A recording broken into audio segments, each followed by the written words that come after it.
ശബരിമല സ്വർണ്ണ കവർച്ചാ കേസിൽ ചെന്നൈയിലെ സ്മാർട്ട് ക്രിയേഷൻസിനെ കേന്ദ്രീകരിച്ച് അന്വേഷണം ഊർജിതമാക്കി ഇഡി. സ്മാർട്ട് ക്രിയേഷൻസ് സാമ്പത്തിക ഇടപാടുകൾ ദുരൂഹമാണ്. ശബരിമലയ്ക്ക് പുറമെ മറ്റ് ക്ഷേത്രങ്ങളിലെയും സ്വർണം വേർതിരിച്ചതിലും അന്വേഷണം ഉണ്ടാകും. സാക്ഷിമൊഴികൾ രേഖപ്പെടുത്തി ചോദ്യം ചെയ്യലുകളിലേക്ക് കടക്കാനൊരുങ്ങുകയാണ് ഇഡി.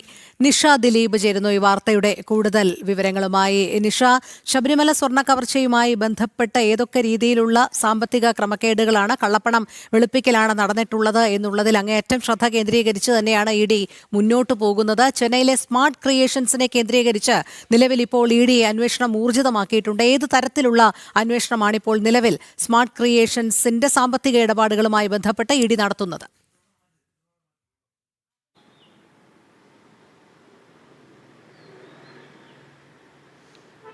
രോഹിണി, പ്രദീപ് പിള്ള, ഈ ചെന്നൈയിലെ സ്മാർട്ട് ക്രിയേഷൻസിലെ ഇടപാടുകൾ ദുരൂഹമാണ് എന്ന് കണ്ടെത്തിയ ഒരു സാഹചര്യത്തിലാണ് എൻഫോഴ്സ്മെന്റ് ഡയറക്ടറേറ്റ് അന്വേഷണം ആ രീതിയിൽ ഊർജിതമാക്കി മുന്നോട്ട് കൊണ്ടുപോകുന്നത്.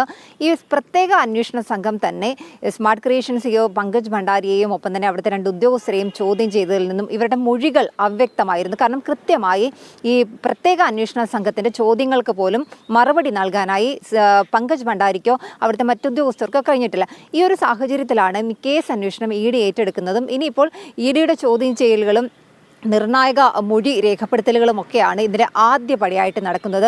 ഈ പങ്കജ് ഭണ്ഡാരിയെയും 2 ഉദ്യോഗസ്ഥരെയും ചോദ്യം ചെയ്തതിൽ അവരുടെ മൊഴികൾ അവ്യക്തമായിരുന്നു. ഒപ്പം തന്നെ ഈ സ്മാർട്ട് ക്രിയേഷൻസിൽ നിന്നും വേർതിരിച്ചെടുത്ത ശബരിമലയിലെ സ്വർണ്ണമാണ് ബെല്ലാരിയിലെ ജ്വല്ലറി ഉടമ ഗോവർദ്ധന് നൽകിയതെന്നും കണ്ടെത്തിയിരുന്നു. ഈ ഒരു സാഹചര്യത്തിൽ അന്വേഷണം ഊർജിതമാക്കി കൊണ്ടുപോകാൻ തന്നെയാണ് എൻഫോഴ്സ്മെന്റ് ഡയറക്ടറേറ്റിന്റെ തീരുമാനം. ഈ സ്മാർട്ട് ക്രിയേഷൻസിൽ നടന്ന റെയ്ഡിൽ 100 ഗ്രാം സ്വർണം പിടിച്ചെടുത്തിരുന്നു. ഈ സ്വർണത്തിന്റെ കണക്കുകൾ കൃത്യമായി ബോധിപ്പിക്കാൻ പോലും ഈ പങ്കജ് ഭണ്ഡാരിക്കോ മറ്റു ഉദ്യോഗസ്ഥർക്കോ ഒന്നും കഴിഞ്ഞിട്ടില്ല. മാത്രമല്ല ശബരിമലയിലെ സ്വർണം മാത്രമല്ല മറ്റു ക്ഷേത്രങ്ങളിലെയും സ്വർണം ഇവിടെ കൊണ്ടുവന്ന് വേർതിരിച്ച് എടുത്തിരുന്നതായും കണ്ടെത്തിയിട്ടുണ്ട്. ഈ സ്വർണമൊക്കെ എങ്ങോട്ട് പോയി, ഏതൊക്കെ ക്ഷേത്രങ്ങളിലെ സ്വർണമാണ് ഇത്തരത്തിൽ വേർതിരിച്ചെടുത്തത്, ഇത്തരം കാര്യങ്ങളിലേക്കൊക്കെ ഇ ഡിയുടെ അന്വേഷണം പോവുകയാണ്. എന്തായാലും ഈ നിർണായക റെയ്ഡുകളൊക്കെ ഉണ്ടായിരുന്നു. കഴിഞ്ഞ ദിവസം ഈ Kochi zonal additional director Rakesh Kumar സുമന്റെ നേതൃത്വത്തിൽ റെയ്ഡുകൾ നടത്തിയിരുന്നു. ഈ റെയ്ഡുകളിൽ ലഭിച്ച തെളിവുകൾ, ഒപ്പം തന്നെ ഈ മൊഴികൾ, ഇവയൊക്കെ തന്നെ പ്രധാനമാണ്. ഈ തെളിവുകളൊക്കെ അവലോകനം നടത്തിയതിനു ശേഷം നിർണായകമായ ചോദ്യം ചെയ്യലുകളിലേക്ക് കടക്കാൻ ഒരുങ്ങുകയാണ് എൻഫോഴ്സ്മെന്റ് ഡയറക്ടറേറ്റ്. എന്തായാലും ഈ തെളിവുകളുടെ അവലോകനം ആദ്യം നടക്കും. അതിനുശേഷമായിരിക്കും പ്രധാനപ്പെട്ട മൊഴികൾ രേഖപ്പെടുത്തുക.